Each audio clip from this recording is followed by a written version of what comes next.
Okay. All right, and just for everybody's awareness, this meeting is being recorded since we will be publishing it on our website afterwards. So I believe we are recording now. Thank you, Carmen. All right, so good afternoon. I'm Casey Judge with the Department of Planning and Development, and I'm joined by my co-lead on this project, Carmen Bishop. So today we're going to be talking about a proposed zoning ordinance amendment regarding accessory living units, or ALUs as we call them in Fairfax County.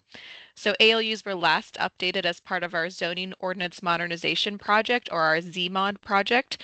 So now that we've had over 4 years of applying the provisions, we'd like to relook at this topic. So just to get started with a couple of ground rules, we do ask that you hold all questions until the end, as we may be answering some of your questions as we go through the presentation slides. So please, if you do have a question at the end, please raise your hand and wait until you're called upon to speak, where you can unmute yourself and then mute yourself once your question has been asked, or feel free to enter your question in the chat and we'll toggle back and forth between raised hands and questions in the chat. All right, so starting with what an accessory living unit, or ALU, is. So it's defined as a secondary dwelling unit that's in conjunction with and clearly subordinate to a single-family detached unit. So it's currently limited to those detached dwellings only. So an attached unit like a townhouse is not eligible for an ALU permit. An ALU has to contain the areas for eating, sleeping, living, and sanitation, and it's occupied by somebody as their place of residence. So we see a variety of occupants of ALUs ranging from in-laws to au pairs to renters. So the zoning ordinance does currently include a variety of standards for ALUs, including we do require an administrative permit, or AP, for interior ALUs that meet set standards. A special permit, or SP, may allow for detached ALUs, but that lot, in order to qualify for a special permit, does have to have at least 2 acres for the minimum lot size. And we also have a special permit that's available to modify certain set standards for interior ALUs. All ALUs are limited to 2 people and 2-bedroom maximum, with a maximum size of 800 square feet or 40% of the size of the principal dwelling, whichever is less of those two. So that size can be modified with special permit. Oh, somebody took control of the presentation. Let's see if I can. There we go. Okay. I think I'm back. So detached accessory living units are limited to 1,200 square feet, and that size currently cannot be modified by the Board of Zoning Appeals. So there are other related standards, such as those related to owner occupancy, external entrances and curb cuts, and the provision of an additional off-street parking space beyond what's already required for the dwelling itself.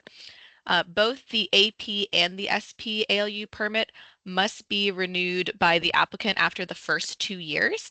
And then based on the record of compliance with the standards, the permit then can be renewed for succeeding 5-year periods.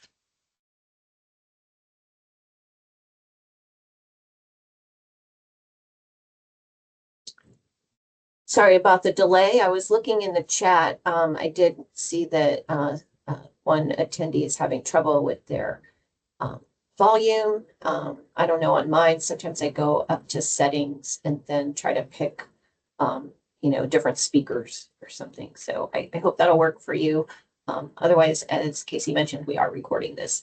But I apologize. I hate technical difficulties as well. We all do.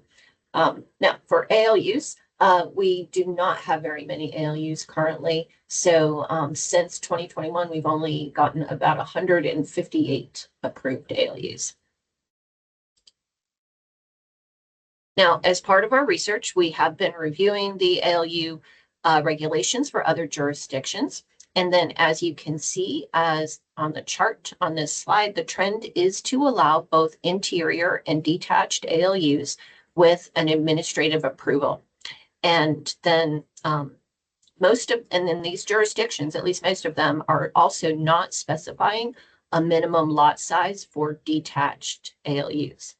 So as you saw on the previous slide, Fairfax does not have very many detached ALUs, and this is at least going to be in part due to the the 2-acre minimum lot size and the requirement for special permit approval.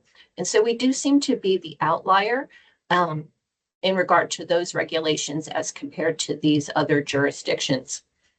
Other jurisdictions are also allowing for occupancy by more than 2 persons. Usually we're seeing 3 to 4 persons.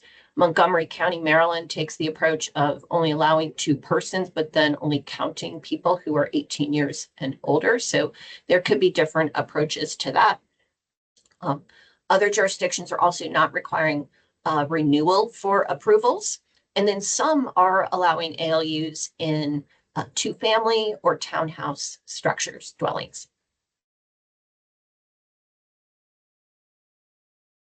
All right, so now we'll move into some of the concepts that we have under consideration and that we'd like your feedback on today. So with this amendment, we do have a few overarching goals that we'd like to achieve. So we would like to align this amendment with the Housing Initiatives Board matter that was issued on September 9th of last year, as we see ALUs as a valuable tool in the Affordable Housing Toolkit. So ALUs can serve to increase housing supply as well as to provide alternative living options for older adults, young professionals, and caretakers throughout the community. ALUs also can serve as a way to support homeowners in affording their mortgages or other costs through the provision of supplemental rental income. And then in terms of trends, nationwide, we are seeing an increase in aging households as well as 1 to 2 person households. So ALUs may become even more of a desirable living arrangement as this trend continues. So another goal of this amendment, we do want to clarify and update the regulations to reduce the number of zoning interpretations that are required. And that's something that our staff works on a lot. So having the clear standards will ensure consistency and predictability in the process before even coming to establish an ALU, and therefore reduce the time that it takes to legally come into compliance and get that ALU established.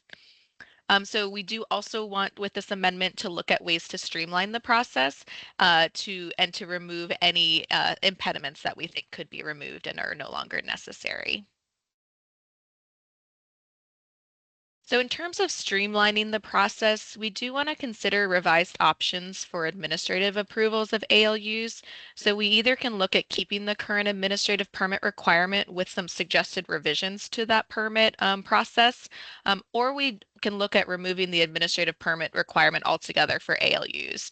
So we have thought about possibly having a new certification form. So we currently have a second kitchen certification process for more of an entertainment space that could be included. So staff could be looking at compliance of the proposal. So if you're renovating a basement, making sure that it complies with the ALU standards as part of the building permit review or as part of a certification form that's submitted. So some of the benefits to consider for removing a separate permit requirement include reducing the processing time, since there is that separate permit that would no longer be required. We could also, by removing the administrative permit, it could potentially help to remove the perceived regulatory barrier that an additional permit comes along with. So we'd also like to consider removing a few of the current standards that we see as impediments to establishing an ALU. As I mentioned, an interior ALU is limited to 800 square feet unless it's in a basement or cellar that existed as of May 10th, 2023, and that's the effective date of our zoning ordinance. So we do want to remove this date as we do, we've had some experience with applying these provisions. We've had some new basements, and we think that, underground, it doesn't have the same impacts as maybe an addition would have greater than 800 square feet.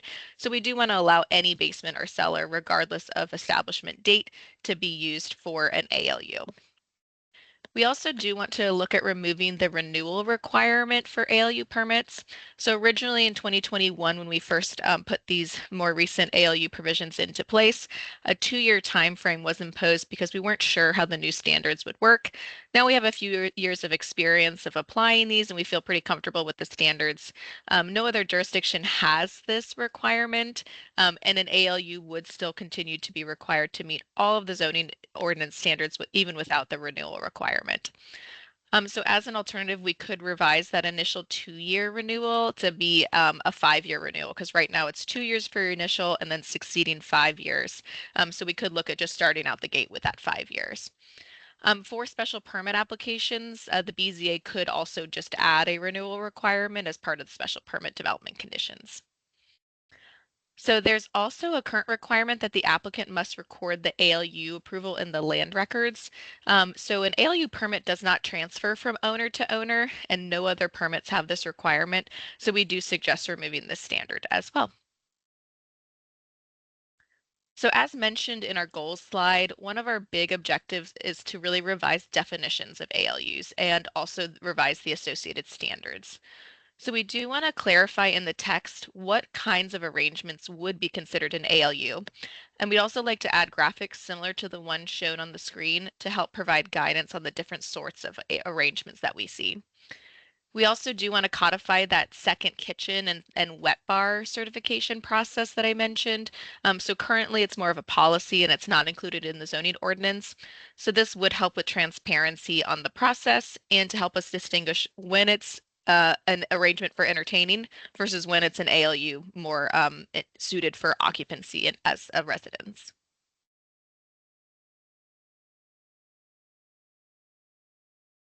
So sometimes we've seen applicants who want to have a semi-detached ALU, or what we're calling semi-detached, and I'll get into that a little bit more in a minute. Or sometimes they actually would like to have a detached ALU, but they either don't have the 2-acre minimum or they just want to avoid the special permit process. So then they're proposing, a kind of long attachment configuration. We have seen all kinds of attachments, breezeways, skywalks, you name it. And so sometimes if the connection is long, it can create the appearance of 2 principal dwellings on the lot. So we want to take an opportunity with this amendment to clarify the regulations regarding attachments. And then that could include specifying regulations for semi-detached configurations. Maybe, for instance, a short attachment could be allowed with an administrative permit, while a longer attachment would be allowed with a special permit.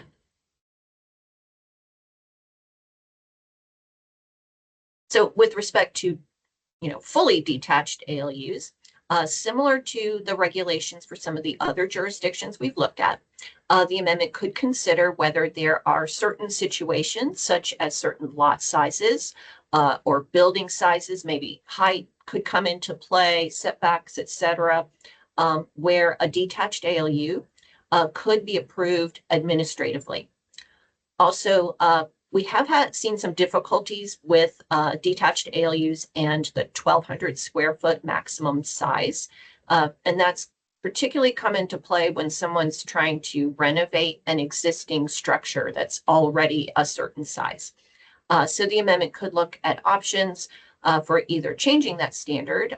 One idea could be to allow up to 50% of the size of the principal dwelling, and that is a benchmark that we use in many interpretations for accessory structures and have for a long time.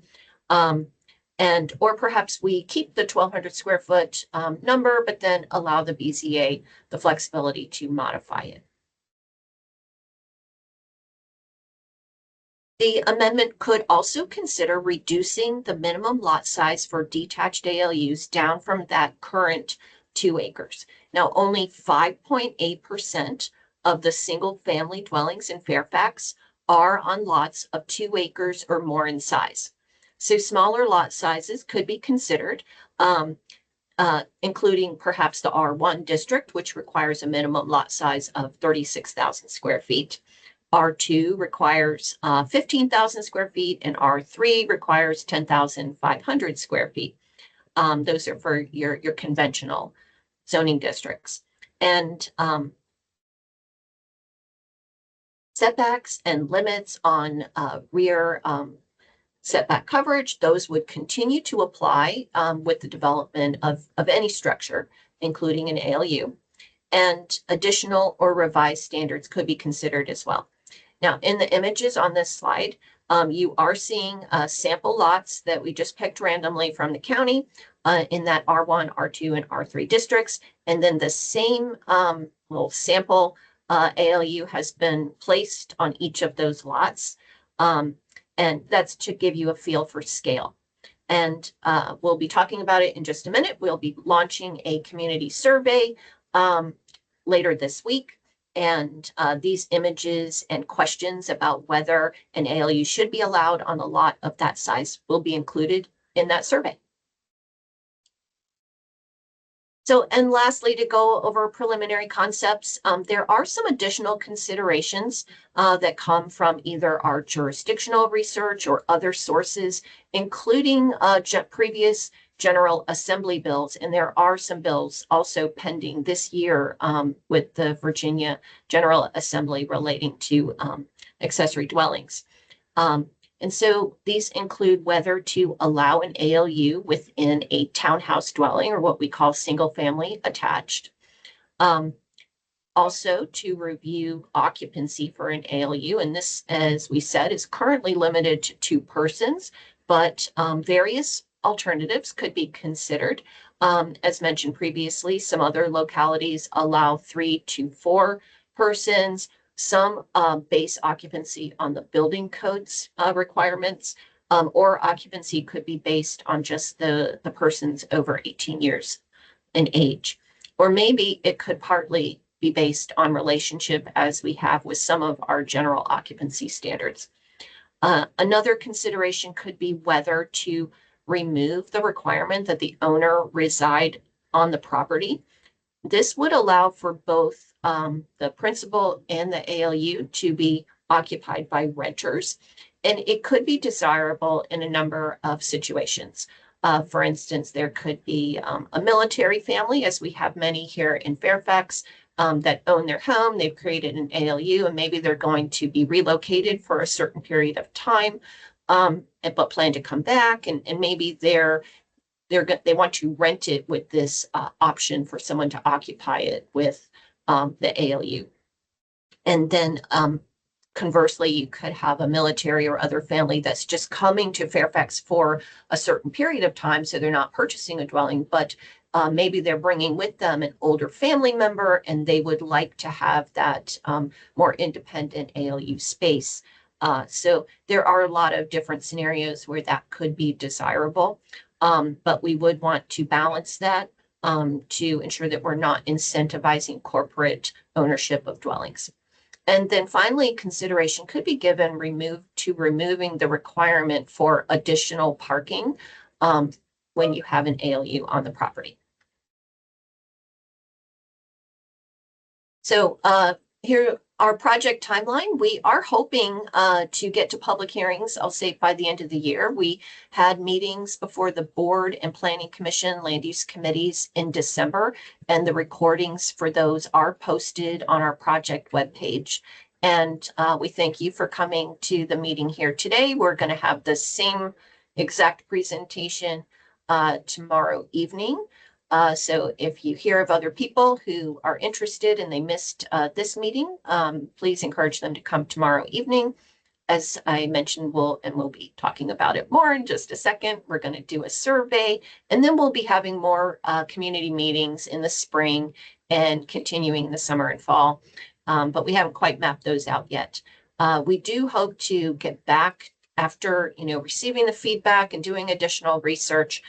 We do hope to get back to the Board and Planning Commission land use committees in the summer with draft text, because so right now we're keeping this deliberately concept level so we can get feedback. And then, as I said, we hope to be able to get to public hearings by the end of the year.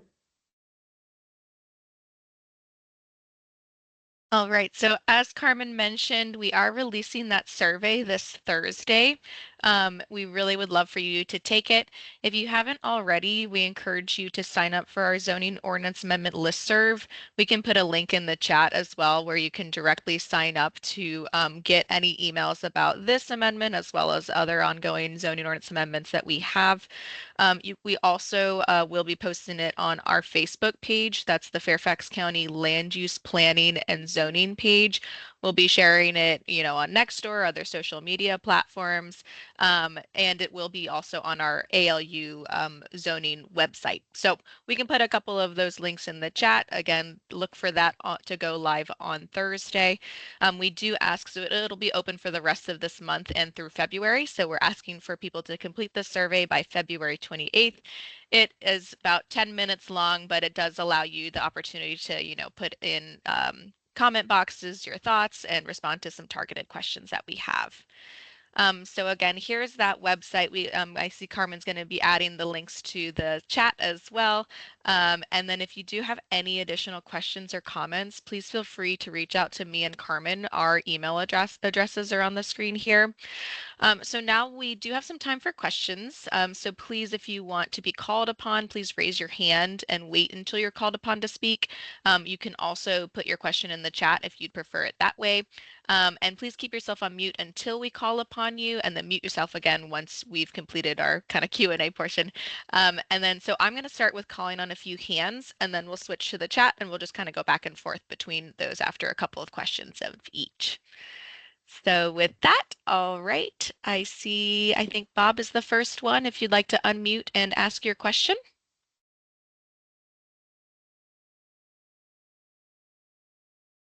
We are unable to hear. Oh, there you go. Now we can hear you. Oh, nope. That might have been someone else. Not able to hear you yet.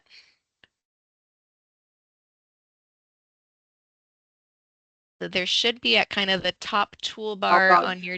Yes, there we go. Go ahead. Okay. Yes. Anyway, for the third time, thank you very much. It's a very complete briefing. I have a couple of questions. My first question goes to sort of the last big initiative that came through was Plan Forward, as you might know or remember, and that was about the countywide comprehensive policy plan. During that effort, a number of communities came forward and asked the Board of Supervisors to include a specific guarantee within the policy plan to make it formally the policy of Fairfax County to preserve and protect existing residential communities, like we have in McLean and in the area where I live. It seems to me that there's an inconsistency here between that initiative to preserve and protect existing residential communities and this initiative, which would change those communities. So that's my first question. And I have another question if you have time. Sure. So in terms of your question, we see accessory living units as an accessory residential use. So they are accessory to existing residential dwellings.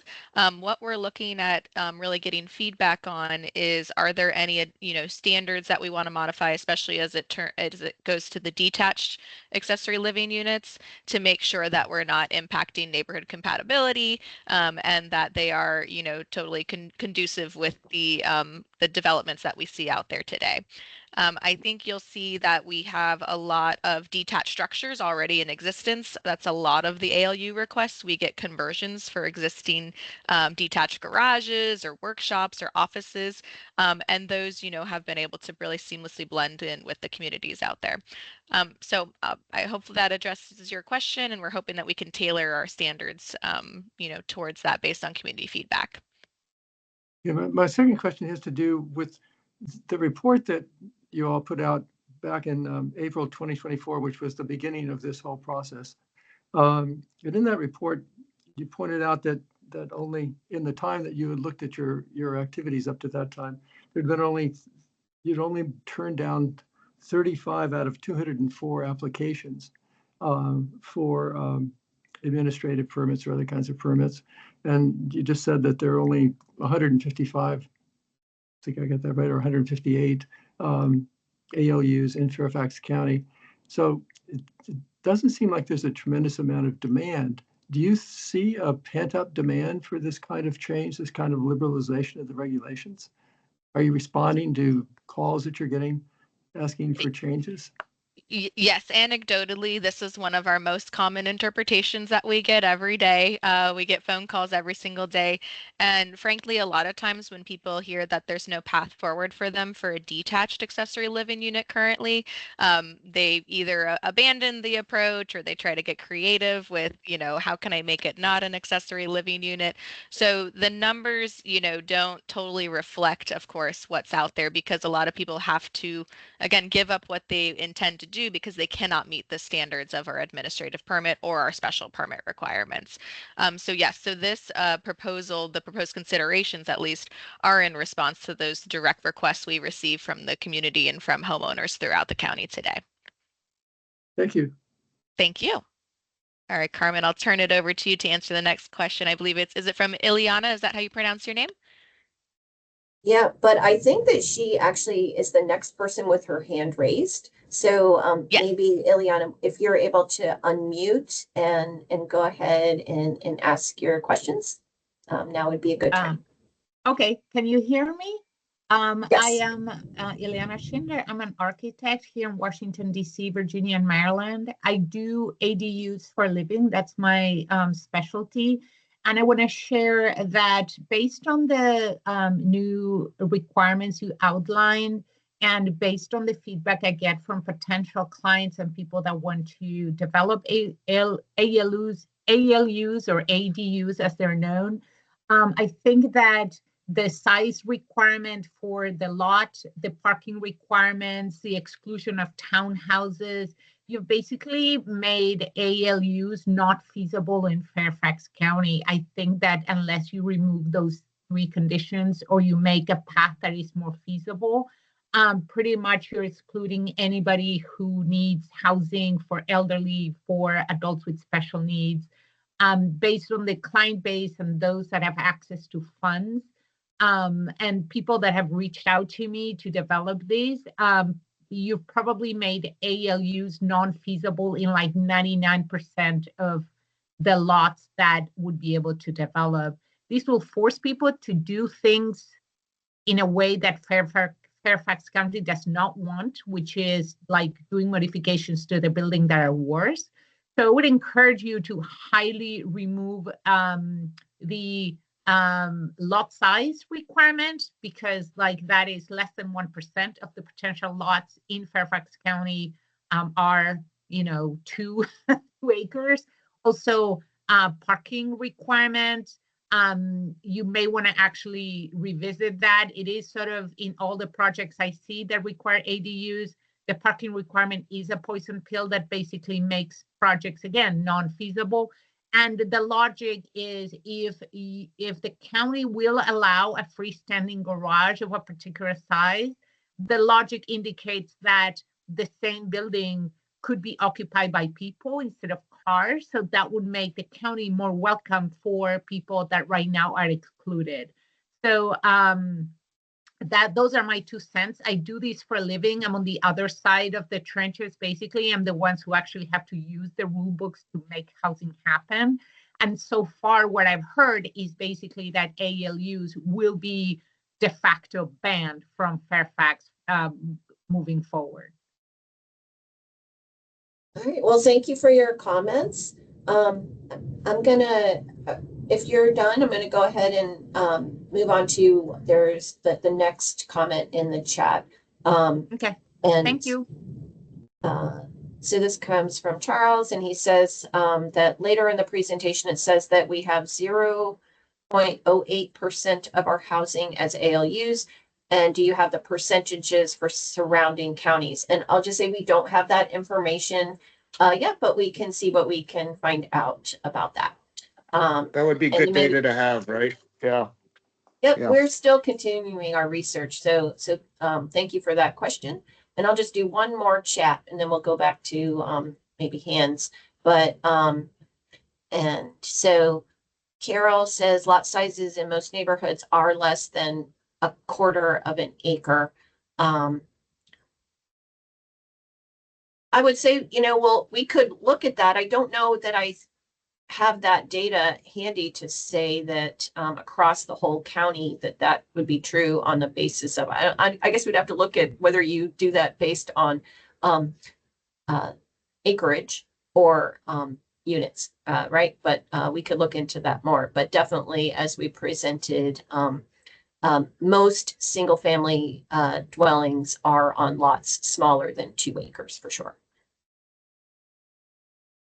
All right, so now we'll take a couple hands again. I think Matt, you're next, so feel free to unmute and ask your question.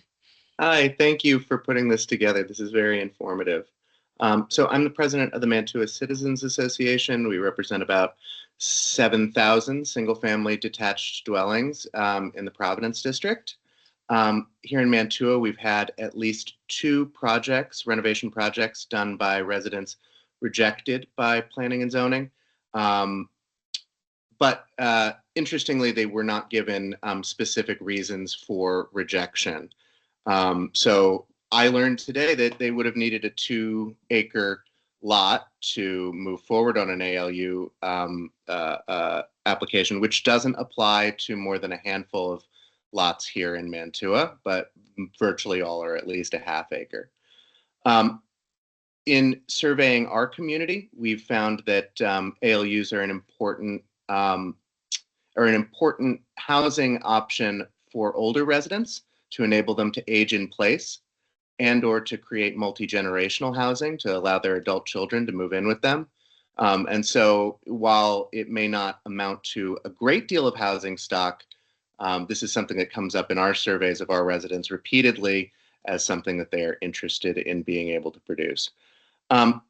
So my specific question, forgive me, is does the county track the reasons that ALU applications have been rejected since 2022? And how many applications were submitted and rejected by planning? So, oh, go ahead, Carmen. I see. Okay, I would, and that kind of gets on similar to like the next question that I was tracking through on the chat. There was a question about what's the explanation for why the 69 ALUs did not renew. Kind of, that kind of like drilling down on what's happening with approvals and applications. As far as that question from the chat, why they didn't renew, I can't fully say, but I will say that the Plus system does send a reminder. So it wasn't that they just didn't know. They did get a reminder, and I can only guess because we don't like follow up and call them, but it could be that they are no longer using that space as an ALU, or it could be that they just didn't get around to renewing. I really can't say. But as far as like why applications are not approved, I think, that is definitely, it should be, I'm sorry to hear that if it wasn't clear, it should be clear in the communications with staff as to why something isn't approved.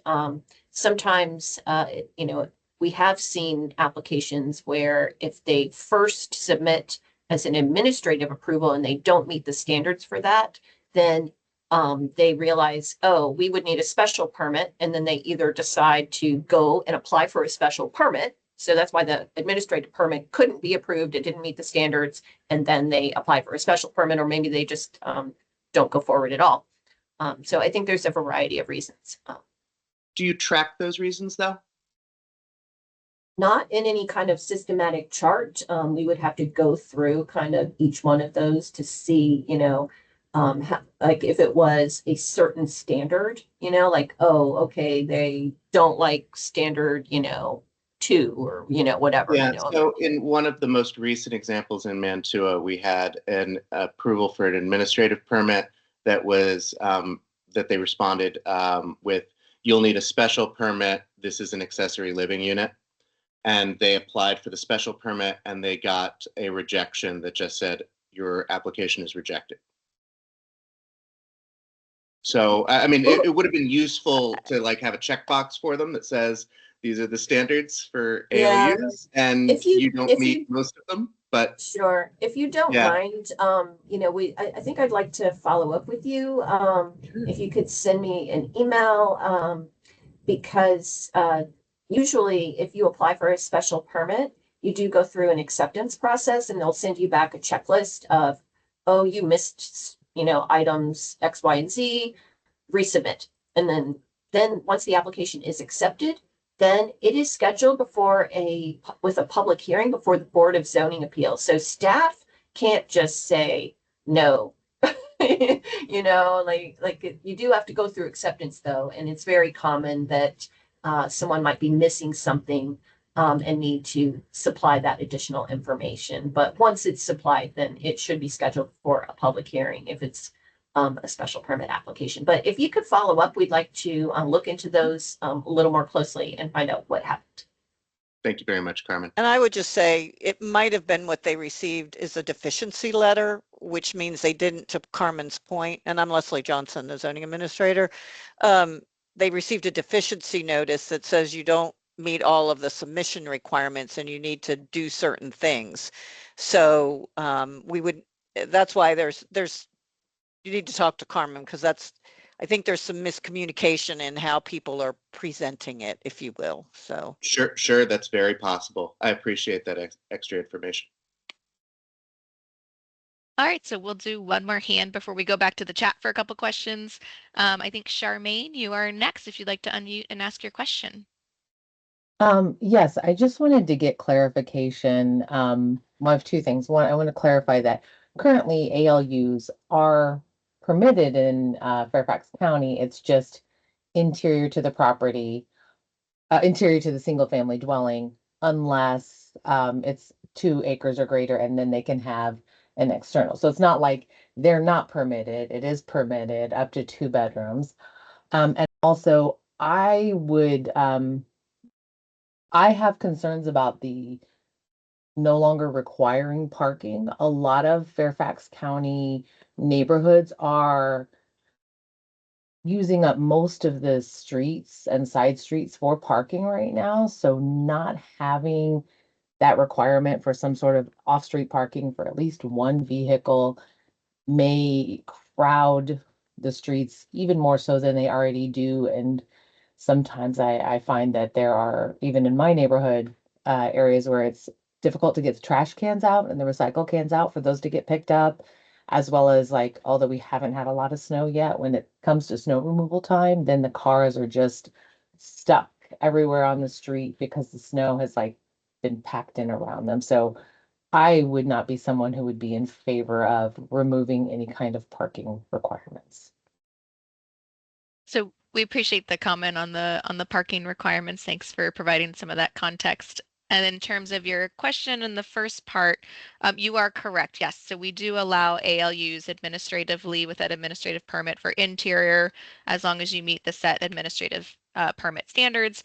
And then the special permit gives you the opportunity to exceed certain standards for interior, as well as for the detached, if you have that 2 acre minimum. So Can Carmen, I just, I just wanted to add, so as Casey, since it's been a few minutes, when she went over the current regulations for parking, a single family detached dwelling is required to have 2 off-street parking spaces. So like in a driveway or a garage, if it's fronting on a public street, and 3 off-street parking spaces if it's on a private street.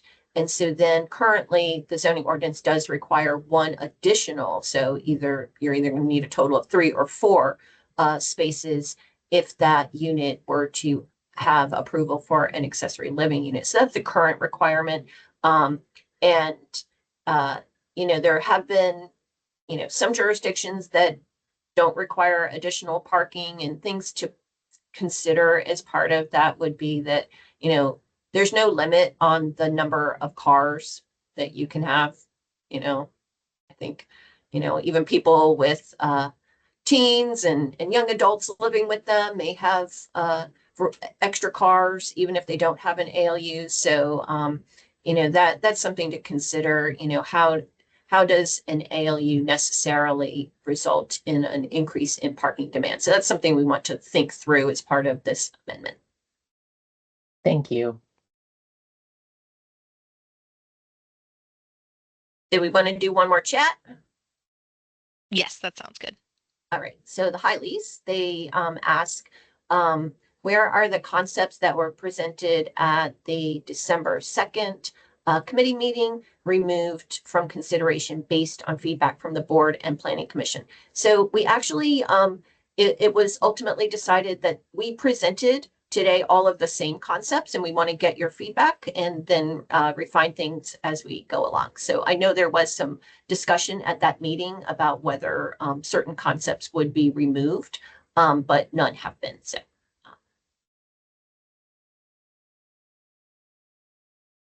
And then I believe we've answered where the survey will be posted, and then there's a chat about many conversations on this topic mention affordable housing. Does Fairfax County consider ALUs affordable housing? So while ALUs they are market rate units, we have no requirement for them to be affordable. We do see them, like I mentioned on one of our slides, as one of the tools in the toolkit, because they do provide additional supply of housing units. Oftentimes they do tend to be, like I said, around market rate or maybe a little less, since they're not apartment units providing amenity packages that you'll see in a lot of our high-rise kind of transit station areas. And then they do, while not affordable, they do allow families to enter into neighborhoods that may not normally be open to them. Two people living in those ALUs. That kind of adds just another little option for people to where they're not normally available to rent or to buy in those neighborhoods. Did you want to call on another person? Sure. I think, let's see who's next. We've got Barnes, if you'd like to unmute and ask your question. Yes, thank you. I wanted to respond to a couple of the comments that I heard or share a little more information. We're trying to get an application accepted right now on a 5-acre lot. And it's an ALU, and it's going to be above a garage. But on the ground floor, there's also like a hobby room and an area for storage for tractors and lawn equipment and stuff like that. And I think that's one of those, needs clarification type issues. Right now, we're being told that we can't have those uses on the ground floor. And we've asked Ms. Johnson for a determination on that. And I know that's in her shop right now. The second thing I wanted to share is on the size of units. I've done, not a ton, but I've done some in Arlington. And I listened, it was interesting, Ms. Schinder comment. Our main category of single family houses in Arlington is 6,000 square feet. Most people are able to physically place an ALU or in Arlington ADU. The problem though is often feeding the utilities, and you can't just have all your utilities jammed into one trench. And that has been the problem. If you're on a corner lot, it's a little easier. And so I think going to 6,000 is probably too small in Fairfax. In Arlington, sometimes we can do them and sometimes we can't. So for whatever it's worth, I just wanted to share these two things. And I thank you all very much. Thank you. We appreciate your comments. All right. Do you want me to take the next couple chat? Sounds great. All right. So Charles mentioned that on the military, geographic bachelor members often leave their family behind to come to the DC area by themselves for 1 to 4 year tour, and they could be candidates for ALUs as well. So thank you for that. And then I'll do one more. And then it says here, DL says on a detached ALU in the square foot calculation are staircases, crawl spaces, unfinished utility spaces included in the 1,200 square foot current max size. Is it gross size or net size? It would be helpful to understand this. Also, do you see the 1,200 square foot max size expanding under the amendment? So on the size, so that is based on, there's a definition in the zoning ordinance of gross square feet. And so we would use that. It's not net, so it is gross. And we would use, best available information that we have on that. So since detached is required to have a special permit, it has a special permit plat that's professionally prepared. So that would be but are staircases included? Yes, in square footage.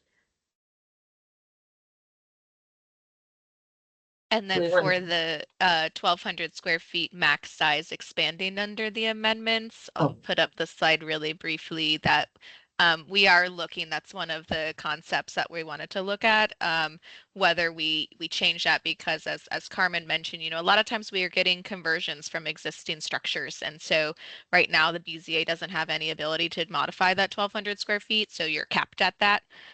So we're looking at alternatives, whether or not we look at a 50% of the size of the principal dwelling, maybe we keep that, but we allow modification with BZA approval, all while continuing to be subordinate to the principal dwelling.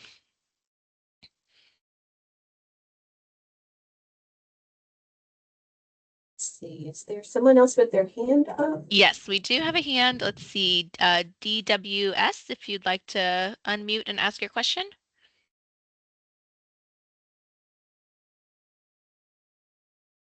So we're not hearing anything if you're speaking. If you want to either try again, or you can add your question into the chat if you're unable to speak.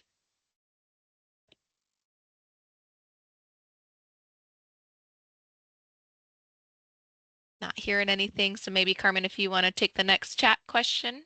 Yep, while they work on their sound, they hope. Yes. So let's see, the next question is also from Charles. And he's commenting and saying that, are you familiar with the tiny house craze? I think there are a lot of, quote, black market ALUs in Fairfax, and he knows of one. As far as a tiny house craze, tiny homes are, there's even TV shows about them. They're definitely, I guess you could say they're a craze. I don't know if they're a craze in Fairfax. And if it's just a small house built to the building code with permits, that's one thing that's allowed. But if it's really an RV, you're not allowed to live in an RV as a permanent dwelling.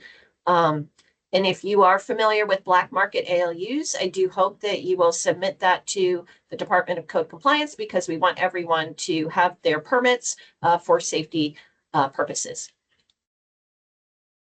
Yeah, and Charles here, and I was kind of responding to Robert's comment about, is RALUs, a big demand, and I put later down in the chat a link to an article showing, this exponential-ish rise in ALUs. Looks like Virginia is in the top, 20% nationwide for ALU approvals, and what they show in that article, it looks like 27% of the new construction permits in Virginia are for ALUs versus new construct versus whatever, just brand new single family homes or whatever. So it does seem like it is a big deal, a big thing going on, and it seems like it's kind of more of a comment than a question, but it seems like if we had better permitting process, we would have more and be able to meet the demands of different housing types, more innovative housing types. I mean, you can go to Amazon right now, and this is almost for Robert, right? You can go to Amazon right now and click on a tiny house, and you can have one shipped to you for $60,000. So, plop it in your backyard and have fun hooking up the utilities and stuff. But so yeah, I think there's more people doing them in Fairfax County than the numbers in these big articles would suggest.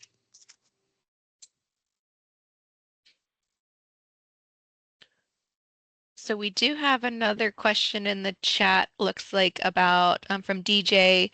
Is a pool house or art studio, barn, etc. ever considered to be an ALU? If the intent is not to have any permanent residence in the space, is it just considered to be an accessory structure? What makes the structure an automatic ALU? If it has a bathroom or a wet bar? I have a 5-acre lot and want to build accessory structures, but don't plan to make any of them ALUs. So that's a great question, and that's one that we deal with a lot in our group with interpretations. So typically, if we're seeing those provisions that I believe were on the first slide, if I can kind of pop that on the screen, eating, sleeping, living, sanitation, that's definitely going to be an automatic ALU. Usually in detached structures through interpretation, we also do not allow a bedroom. So if you're proposing a bedroom in one of those detached structures, even if you're calling it an art studio or a barn, we're going to flag you as an accessory living unit. We're also looking for the provisions a lot of times cooking, so eating, cooking, if you have a full kitchen or a wet bar in conjunction with some of these other facilities like a full bathroom, we're going to consider that, you're providing the accommodations and somebody's able to live in it as an accessory living unit. But again, if you're looking, we do allow detached accessory structures all the time as well. So if you're truly looking to provide an office space, we get a lot of man caves, entertainment spaces out there that don't have these provisions. There's definitely a path forward for that as a detached accessory structure.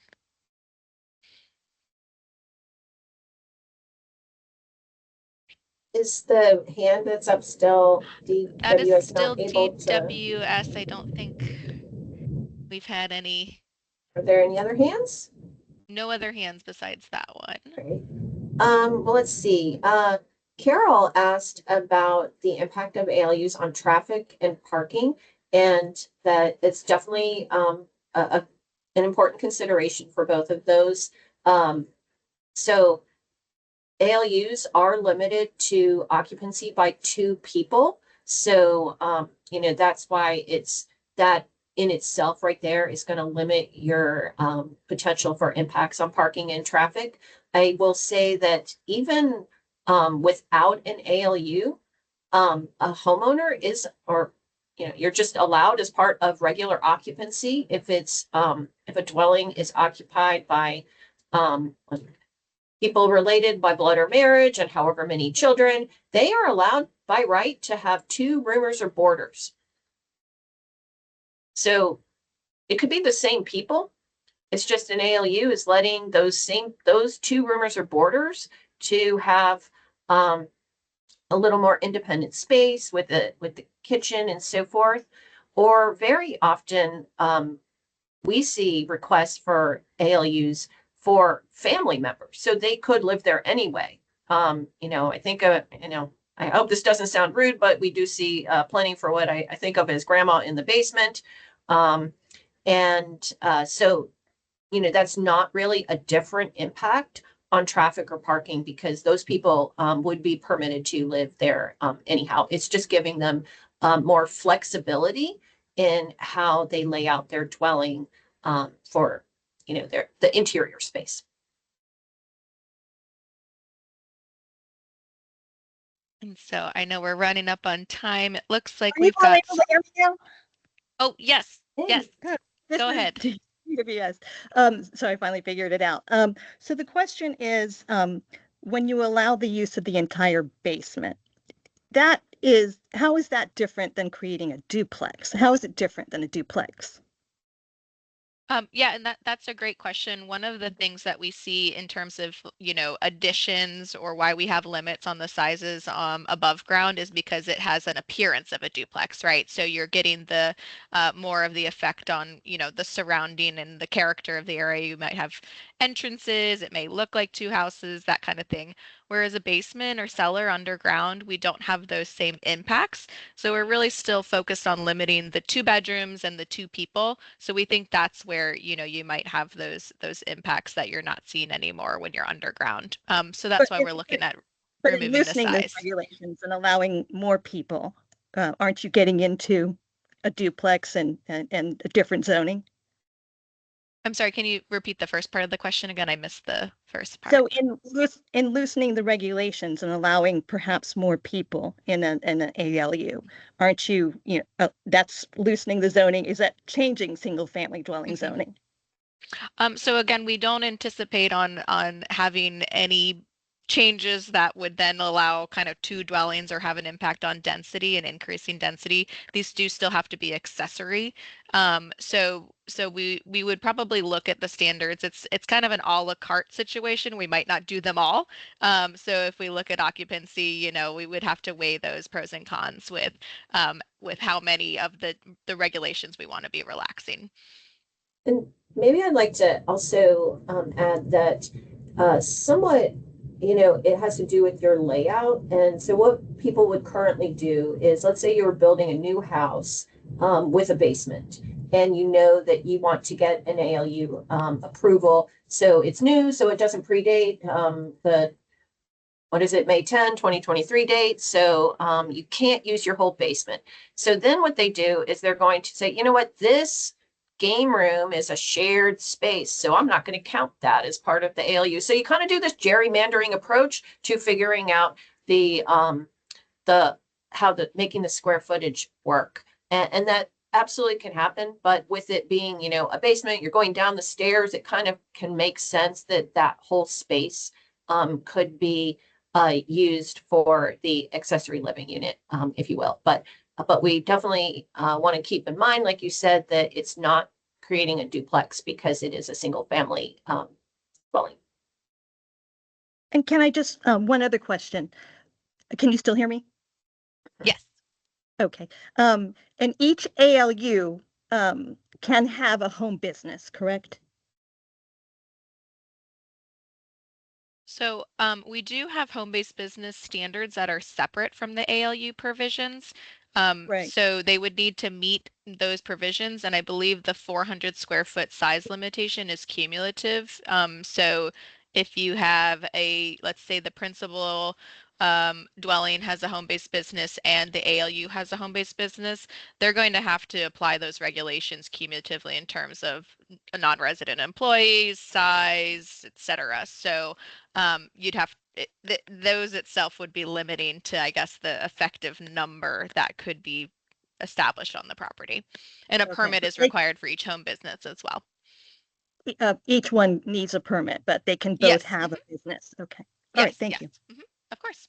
And even now, a person can have more than one home business if you're Yes. very entrepreneurial, I suppose. All right, let's see. Do we have any other hands up? No other hands up. I know we've still got a number of questions and 3 minutes left. So I don't know if there's any questions we can hit in the next 3 minutes from the chat. You know, this next one, Casey, I think that we definitely can relate to this. Are there any plans to reevaluate the requirement for an interior connection? And, you know, that's something that we deal with in terms of our interpretations all the time, is how is it connected? I don't know. You have any thoughts on that, Casey? Yes, I think we're So, definitely yes. looking at how can we define those connections. And I think part of this question comment too is maybe, you know, people don't want a connection if they're renting out. I think that's then where the layering of the detached standards comes into play, because we do see a lot of people that they don't want a connection. They want it to be detached. But right now, because of the 2-acre minimum, they're kind of forced to figure out a connection, whether, you know, and make it functional. So yes, the short answer is we are going to be looking at that, the interior connection, what suffices as a connection, if there's different distances, widths that are required, whether it needs to be functional space or not, and then again, whether or not there's more flexibility for detached, so a connection might not need to be provided. And then there has been a hand raised. Cody, I think this might be our last question. If you want to unmute and ask your question, go ahead. Yeah, appreciate the presentation. Great job. I had a question about feasibility studies. Is your team doing anything to look at the financial feasibility of the projects on the front end to decide, is this really worth the effort? In terms of, is it worth the effort of updating the zoning ordinance? Meaning, we can make assumptions and estimate how many people might build these ALUs, how many are financially feasible endeavors instead of just tearing the house down, for instance, and building a big house, which is what predominates in Fairfax County. We don't have any technical feasibility studies that we're looking at. Again, I think it's more anecdotal at this point. We field these requests in our office every single day, so that itself kind of lends itself to needing for us to look at this topic, as well as the board has put this and endorsed our zoning ordinance work program to take a look at these, because there is at least an anecdotal requests and actual requests to be to have these throughout the county. Okay, thank you. Thank you. All right, so I know there are, other comments and questions. I will leave with the slide on the screen with my and Carmen's contact information. We encourage you all to take that survey that's coming out on Thursday, spread the word. We do want to hear from everyone and get as many comments as we can on these proposals, and we appreciate everybody's time today. So thank you so much. Look forward to hearing from you soon.